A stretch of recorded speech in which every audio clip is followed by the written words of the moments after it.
Kabur dari pelarian pelaku pencurian ponsel akhirnya terhenti setelah sepeda motornya terjatuh usai menabrak pengendara sepeda motor lain di kawasan Peredatan, Kamal Kalideres, Jakarta Barat. Pelaku ditangkap warga dan pengguna jalan setelah aksinya mencuri sebuah ponsel kepergok korban yang mengejarnya. Kejadian ini bermula saat pelaku yang berpura-pura membeli buah di salah satu lapak penjual buah pinggir jalan. Melihat sebuah ponsel milik penjual buah tengah dicas, pelaku langsung menggasak ponsel korban. Mengetahui ponselnya telah dicuri, korban sontak mengejar pelaku yang kabur tancap gas dengan sepeda motornya sambil berteriak jamret. Kejadiannya di toko buah. Ya. Ya, modusnya kan beli buah, tapi ada HP di tasnya. Guna menghindari amuk warga yang lebih anarkis, pelaku berikut sepeda motor serta barang bukti ponsel dan korbannya diamankan oleh warga ke kantor Polsek Kalideres, Jakarta Barat. Dari Jakarta, Miftahul Gani, iNews melaporkan. Seorang wanita kepala sekolah sebuah TK PAUD di Kota Bitung, Sulawesi Utara menjadi korban penganiayaan yang dilakukan mantan suaminya. Akibat ulah kasarnya tersebut, sang mantan suami terpaksa diringkus tim Resmo Polres Bitung untuk mempertanggungjawabkan perbuatannya. Seorang pria berinisial FS tega melakukan penganiayaan kepada kepala sekolah PAUD yang juga mantan istrinya di Kecamatan Air Tembaga, Kota Bitung, Sulawesi Utara. Selain mengancam, pelaku juga mengancam korban dengan menggunakan sajam yang dikeluarkan dari tasnya. Tim Resmo Polres Bitung yang mendapat laporan bergerak cepat dan berhasil menangkap pelaku tanpa perlawanan. Motif pelaku melakukan penganiayaan karena kesal tidak diberi uang oleh korban. Opsnal Reskrim Polres Bitung telah berhasil melakukan penangkapan terhadap tersangka, di mana pada saat itu tersangka sedang duduk di depan rumah seorang bapak yang di mana dia biasa ngopi di sana. Ditangkaplah oleh tim Opsnal ataupun Resmob dari Polres Bitung tanpa ada perlawanan. Atas perbuatannya, pelaku melanggar pasal KUHP tentang kepemilikan senjata tajam dan penganiayaan. Pelaku diancam hukuman 15 tahun penjara. Dari Bitung, Sulawesi Utara, Pransin Darungo, iNews melaporkan. Kasus pengeroyokan bos rental mobil hingga tewas di Pati, Jawa Tengah berbuntut panjang. Pihak kepolisian melakukan razia kendaraan bermotor guna menarik pelaku pengeroyokan dan berujung ditahannya puluhan kendaraan tanpa surat lengkap atau bodong di 2 desa di Kecamatan Sukolilo.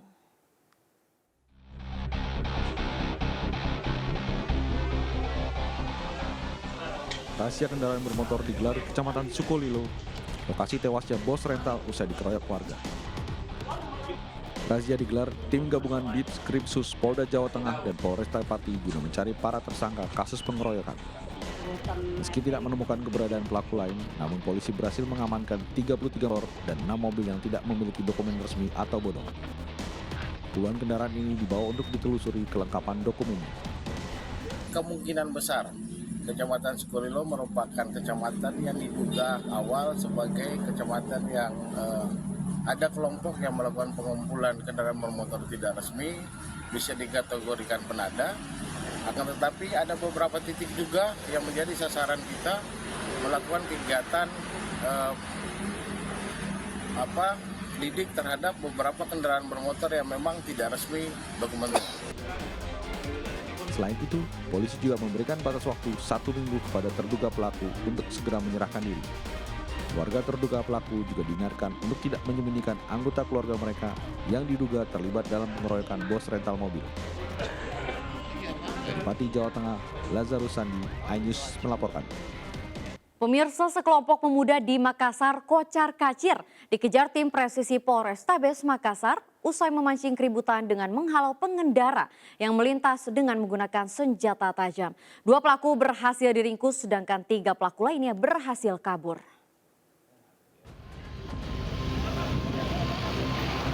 Sekelompok pemuda ini kocar-kacir dikejar tim perintis presisi Polrestabes Makassar yang menggelar patroli pemantauan wilayah. Sebelumnya, polisi mendapat aduan masyarakat tentang kelompok pemuda yang meresahkan.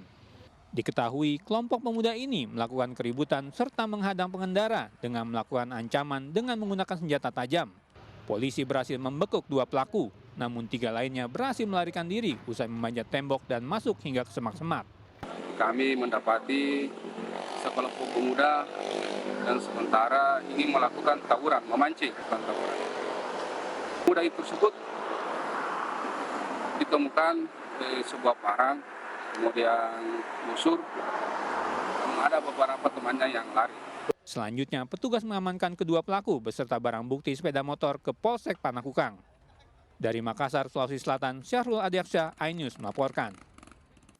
Pemirsa, usai buka suara dalam kasus pembunuhan Vina 8 tahun silam, tim kuasa hukum saksi Liga Akbar mengajukan permohonan perlindungan saksi ke Lembaga Perlindungan Saksi dan Korban atau LPSK. Hal itu dilakukan untuk melindungi saksi Liga Akbar lantaran khawatir akan adanya intimidasi dan juga ancaman.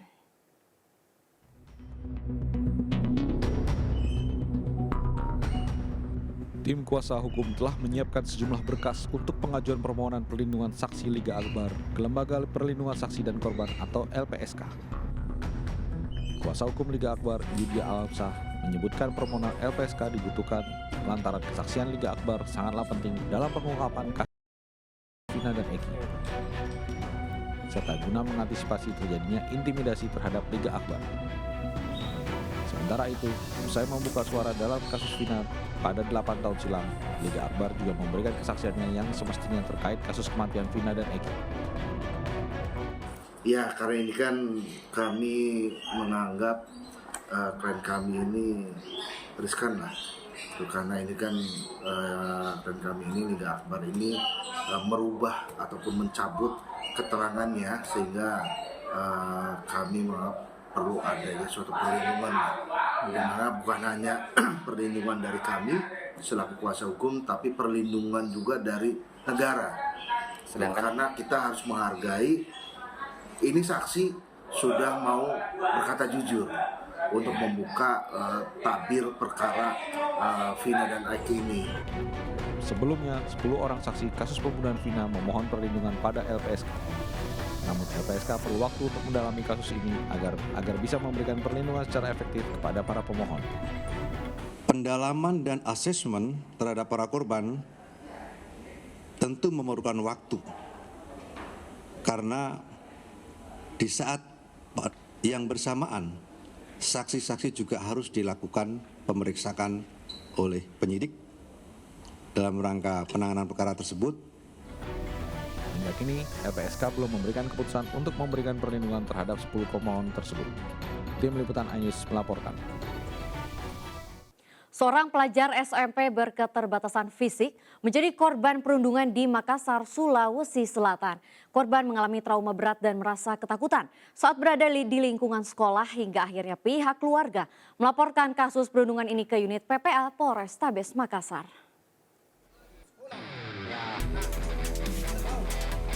Siswa SMP berketerbatasan fisik di Makassar, Sulawesi Selatan yang menjadi korban perundungan mengalami trauma.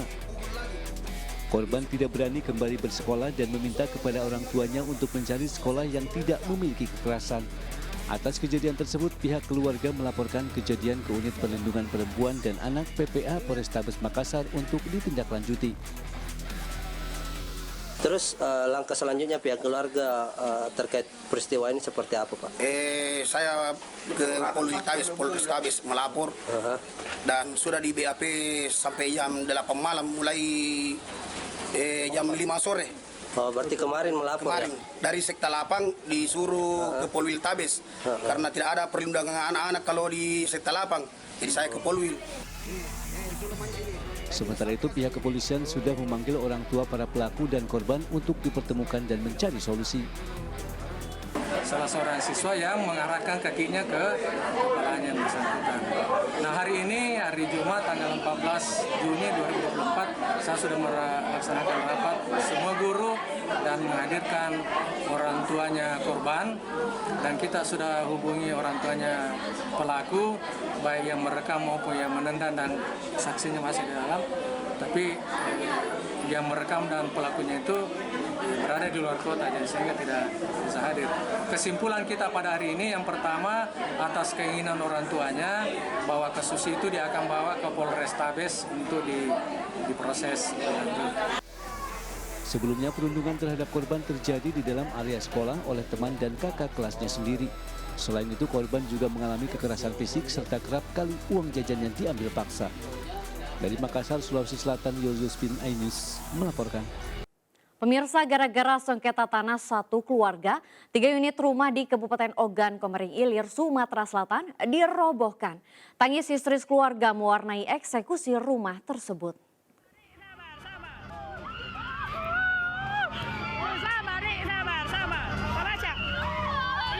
Warga histeris saat melihat rumahnya dirubuhkan oleh alat berat di Desa Pedamaran, Ogan Komering Ilir, Sumatera Selatan. Aksi pembongkaran ini dilakukan penggugat Heriadi dan Jainul Bahri yang mengklaim tanah tersebut miliknya berdasarkan surat kepemilikan dan memenangkan gugatan di pengadilan. Bangunan rumah yang ada pun dibongkar hingga rata dengan tanah. Sengketa melibatkan satu keluarga dan ahli waris yang memiliki 3 rumah tersebut kalah di pengadilan. Akibatnya 3 keluarga kehilangan tempat tinggal karena rumahnya telah diratakan oleh saudara mereka sendiri. Jadi dia tuh merajalela. Iya. Menggugat itu. Dia megang duit. Itu kalah di duit. Jadi dia tak bakalan galak ganti rugi. Malah minta rubuhkan dia. Puas dia. Padahal tanah gede boyot. Sama-sama. Tunggal. Ketiga korban pembongkaran ini menumpang di rumah kerabat mereka untuk sementara waktu. Dari Kabupaten Oki, Sumatera Selatan, Fitriadi, iNews melaporkan. Pemirsa, kebakaran terjadi di gedung The Food Hall di Jalan Raya Perjuangan Kebonjeruk, Jakarta Barat. Tidak ada korban jiwa dalam peristiwa ini, karyawan dan pengunjung berhasil diselamatkan.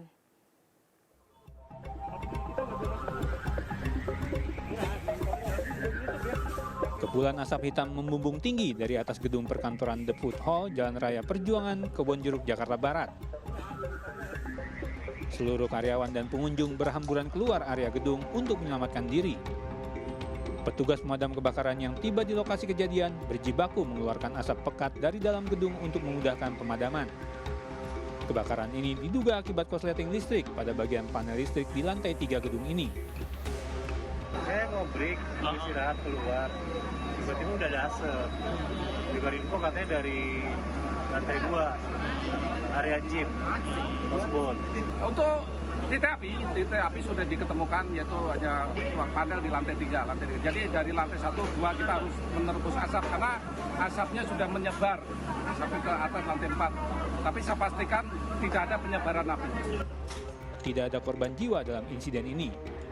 Kebakaran berhasil dipadamkan 1 jam kemudian setelah 16 unit mobil pemadam kebakaran Jakarta Barat dan 80 personil dikerahkan ke lokasi. Dari Jakarta, Miftahul Gani, iNews melaporkan. 2 kamar kos-kosan di Sleman, Yogyakarta terbakar hebat setelah ada pemadaman aliran listrik hingga memicu kepanikan warga. Sementara di Aceh, 1 unit rumah panggung milik kepala desa serta 1 unit mobil dan 4 sepeda motor di Kabupaten Pidi Jaya hangus terbakar. Setelah terjadi kebakaran di depan 403. 2 petak kos-kosan yang berada di belakang toko di Kelurahan Nogotirto, Kapanewan Gamping, Sleman, Yogyakarta terbakar hebat pada Kamis sore. Asap yang muncul di belakang pertokoan terus mengepul dan diikuti dengan kobaran api. Membesarnya api yang berada dalam ruangan kos-kosan membuat sejumlah warga panik dan berusaha padamkan api dengan peralatan seadanya. Kebakaran ini diduga akibat korsleting listrik dari salah satu ruang kos. Diduga penghuni kos tidak berada di tempat hingga api terus membakar dan menghanguskan gudang penyimpanan bengkel otomotif yang berdampingan dari kos-kosan tersebut. Ada sekitar 1 atau 2 mau merembet ke rumah yang sebelahnya. Alhamdulillah bisa kita lokalisir dengan kerjasama dengan dari pemadam kota.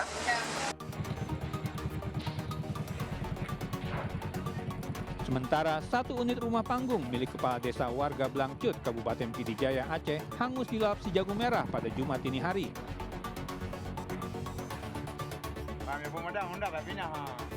Selain rumah, 1 unit mobil dan 4 unit sepeda motor ikut terbakar dalam kejadian ini.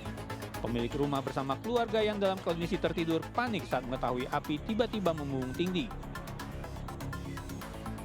Yang terbakar kereta ada 4, mobil 1. Ini rumah siapa nih Pak? Ini rumah Pak Kecil, Blangcut Muhammad Jamin. Tidak ada korban jiwa dalam peristiwa ini, meski ada 3 kepala keluarga yang terdampak dalam satu rumah. Dari Sleman, Yogyakarta, dan PD Jaya, Aceh, Gali Wisma, Jama Pangwa, iNews melaporkan. 3 remaja yang berboncengan motor mengalami kecelakaan tunggal hingga tercebur ke sungai di Palangkaraya, Kalimantan Tengah. 2 diantaranya berhasil menyelamatkan diri naik melalui tebing sungai setinggi 3 meter. Sementara seorang rekannya harus dievakuasi karena terluka.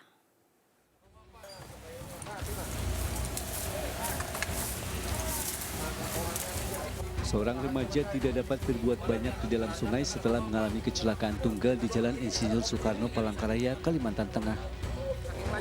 Sebelumnya ia bersama 2 rekannya yang lain berboncengan menggunakan sebuah sepeda motor.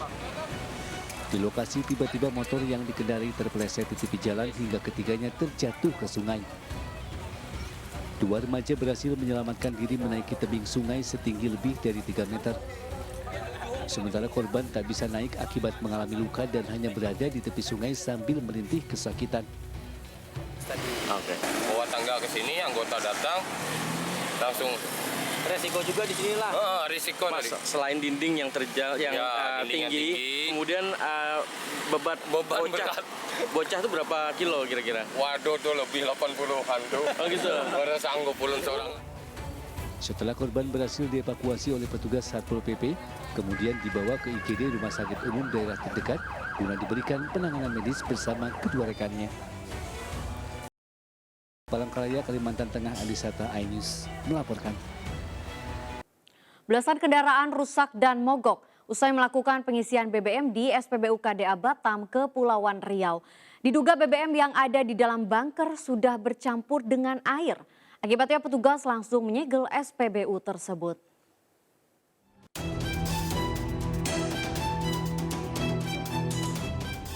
Dua dari beberapa unit kendaraan roda 4 yang mengalami mogok usai melakukan pengisian BBM jenis Pertamax 92 di SPBU KDA Batam Center, Batam, Kepulauan Riau terpaksa diderek ke bengkel. Pemilik mobil yang bingung mendatangkan mekanik ke lokasi. Dari hasil pemeriksaan diketahui jika bahan bakar mobil sudah bercampur dengan air. Hal inilah yang membuat mesin mobil tidak menyala. Kapolsek Batam Kota mengatakan pihaknya mendapat laporan adanya beberapa mobil yang mogok. Usai mengisi BBM, langsung melakukan pengecekan. Polisi juga memanggil pihak Pertamina untuk melakukan pengecekan. Dari hasil pemeriksaan diketahui jika tangki yang berisikan BBM jenis Pertamax sudah bercampur dengan air. Bahkan air yang menyentuh dengan BBM Pertamax mencapai 7 cm di atas permukaan BBM. Diduga penyebabnya rebusan air hujan yang masuk ke dalam tangki. Sudah melapor kami cek, ternyata di lokasi memang benar ada kejadian tersebut. Sekarang pihak Pertamina dengan pihak Polresta dari Cipinang sudah turun di lapangan dan membenarkan kejadian tersebut. Itu cuma klarifikasi ya, kita tidak lebih awal mendeteksi adanya untuk masuk air gitu kan. Atas kejadian tersebut, pihak SPBU sudah menutup penjualan dan segera melakukan perbaikan. Sementara terkait kerusakan kendaraan yang dialami konsumen menjadi sepenuhnya tanggung jawab pihak SPBU. Dari Batam, Kepulauan Riau, Gusti Yenosa, iNews melaporkan. Pemirsa, akibat tidak adanya akses jembatan atau dermaga khusus, puluhan sapi yang dikirim dari kepulauan di Kabupaten Sumeneb, Jawa Timur diturunkan di tengah laut. Sapi-sapi tersebut dipaksa berenang untuk menuju daratan. Sementara itu di Makassar, Sulawesi Selatan, seekor sapi mengamuk dan sempat menyeruduk 2 warga di area lahan kosong saat hendak ditangkap.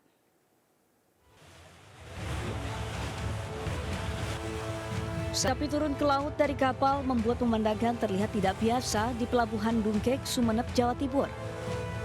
Sapi dipaksa berenang untuk menuju daratan karena tidak ada dermaga khusus untuk penurunan sapi. Diketahui beberapa pekan terakhir menjelang Hari Raya Idul Adha, pengiriman sapi-sapi dari sejumlah kepulauan menuju daratan di Sumeneb mengalami peningkatan pesat. Akibat dari penurunan sapi di tengah laut menyebabkan sapi kelelahan dan sulit dinaikkan ke atas mobil bak terbuka. Para pedagang sapi berharap agar di pelabuhan ini segera ada dermaga khusus untuk penurunan sapi. Seekor sapi kurban jenis Bali bergamuk saat lepas dari tali pengikatnya di Kecamatan Biringkanaya, Kota Makassar, Sulawesi Selatan. Penangkapan pun berlangsung dramatis dan sempat terjadi kejar-kejaran hingga ke halaman salah satu gedung bangunan kosong. Diketahui, sapi seberat 200 kg itu sejak kecil tidak pernah dikandangkan sehingga hewan ternak tersebut sulit akan ditangkap. Proses penangkapan berhasil dilakukan menggunakan seutas tali tambang dengan cara mengaitkan tali pada bagian leher sapi. Rencananya, sapi tersebut akan dijadikan hewan kurban saat Idul Adha yang akan datang. Dari Sumeneb, Jawa Timur dan Makassar, Sulawesi Selatan, Tim Liputan Anyus melaporkan. Seorang wisatawan asal Australia yang sedang berlibur di Bali mendapat serangan gigitan dari monyet liar. Akibatnya korban mengalami luka dan harus mendapat perawatan medis anti rabies di Eropa.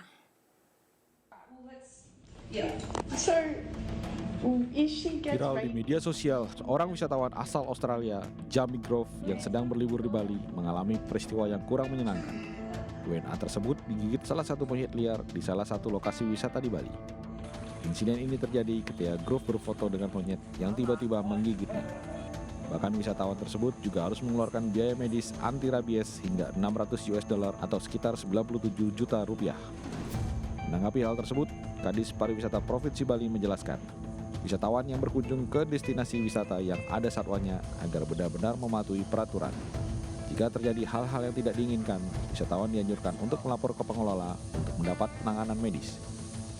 Contoh yang di Monkey Forest saya ada koordinasi, di badan pengelola itu sudah ada SOP-nya bahwa tidak boleh memandang monyet salah satu matanya dan sebagainya. Ketika ada kejadian itu dia harus didampingi oleh pramuwisata lokal di sana. Dari kejadian yang viral ini, pihak pariwisata Provinsi Bali terus melakukan koordinasi dengan pihak pengelola taman wisata rekreasi yang terdapat satwanya untuk senantiasa menerapkan SOP dan meningkatkan pengamanan bagi wisatawan. Dari Denpasar, Bali, Indira Ari, iNews melaporkan. Seekor buaya yang berada di tengah jalan saat malam hari berhasil diabadikan warga dan menjadi viral di sosial media. Buaya ini diketahui pertama muncul dari Sungai Santer di Kecamatan Kencong, Jember untuk mencari makanan.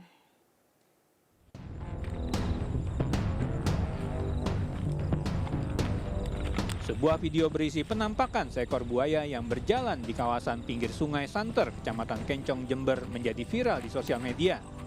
Buaya ini berhasil diabadikan warga lewat ponselnya saat warga sedang melihat ladang jagungnya yang tak jauh dari Sungai Santer. Buaya ini diduga lapar dan ingin mencari makanan di kawasan tersebut. Tak ingin ada masalah dengan kemunculan buaya ini, polisi dari sektor Kencong kemudian memasang papan peringatan untuk tidak mandi, memancing, atau beraktivitas lainnya di kawasan Sungai Santer.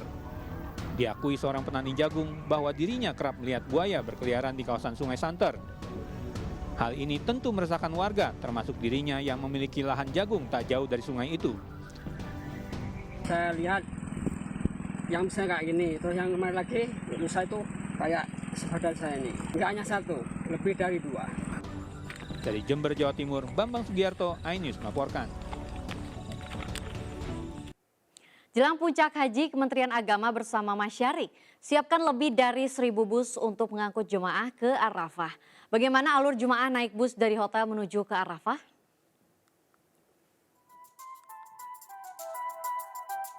Bus datang ke hotel secara berkelompok. Setiap kelompok terdiri dari 2 bus yang datang dengan rentang waktu 10 menit. Pemberangkatan jemaah dari hotel ke Arafah terbagi dalam 3 trip. Pertama pukul 6 sampai dengan 10 pagi, kedua pukul 10.30 hingga 3 sore, dan trip ketiga pukul 15.30 sampai dengan 8 malam. Setiap trip disiapkan 21 bus untuk masing-masing maktab. Jemaah antri di lobi hotel sudah dengan berihram dan membawa perlengkapan masing-masing. Jemaah harus membawa smart card atau kartu nusuk untuk di-scan sekaligus sebagai akses masuk ke Arafah. Jemaah naik ke bus perombongan dengan dikoordinasikan oleh ketua rombongan. Jemaah yang terkendala saat scan smart card atau kartu nusuk akan diberangkatkan bersama rombongan selanjutnya.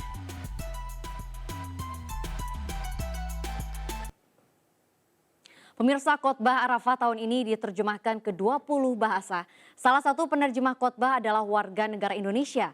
Program penerjemah khotbah wukuf Arafah ini baru berlangsung 5 tahun terakhir.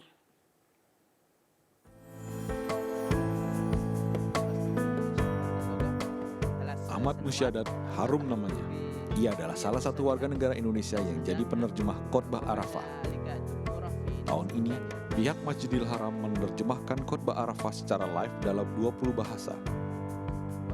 Ini adalah kali ketiga Ahmad Rusyadat menjadi penerjemah khotbah Arafah untuk bahasa Indonesia.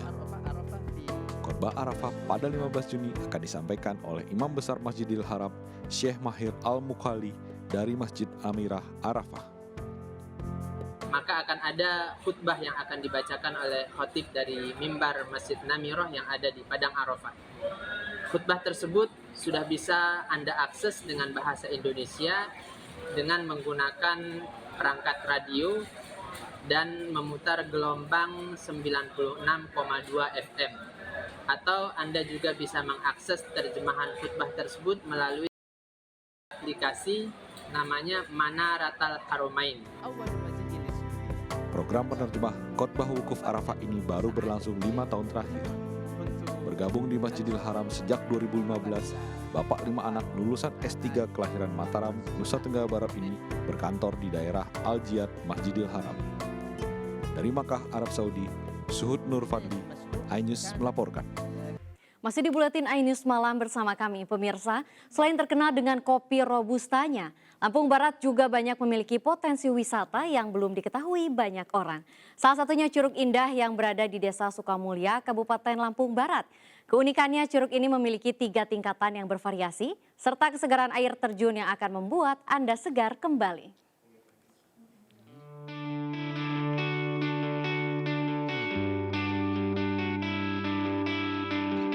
Hidden gem menjadi istilah yang pas untuk curug yang indah ini. Berada jauh dari pusat kota serta keramaian, Curug Indah yang ada di kawasan Desa Sukamulya, Lampung Barat menyajikan pemandangan indah dengan segaran air terjunnya. Air terjun dengan tinggi 30 meter dapat dikunjungi dengan berjalan kaki, dengan melewati desa dengan pemandangan persawahan. Kesegaran air Curug Indah dijamin membuat liburan Anda terbayarkan. Namun saat berenang, Anda harus berhati-hati lantaran derasnya air. Pas kesini, ya treknya lumayan lelah. Kita ngelewatin sungai, ngelewatin sawah, cuman nggak terlalu capek kan, karena pemandangan juga masih enak, ngeliatin sawah kanan kiri. Ini juga masih asri udaranya. Setelah nyampe sini, alhamdulillah terbayar. Curugnya bagus, sejuk, buat foto-foto, buat segala macam enak pokoknya di sini. Bila Anda berwisata ke Curug Indah, jangan lupa untuk membawa perbekalan makan dan minum. Selain itu juga harus memiliki stamina yang baik dan tetap berhati-hati saat mandi di Curug Indah. Dari Lampung Barat, Enrico Ngantung, iNews melaporkan. Kita beralih ke informasi kuliner, pemirsa. Ragam kuliner di Sumatera Barat kerap menggoda selera dan salah satunya hidangan pongek maek. Asal Luak 50 atau Kabupaten 50 Kota. Masakan tradisional berbahan dasar ikan gurame yang biasanya disajikan saat acara adat itu memiliki cita rasa khas dan tentu saja lezat. Yuk kita intip pembuatannya.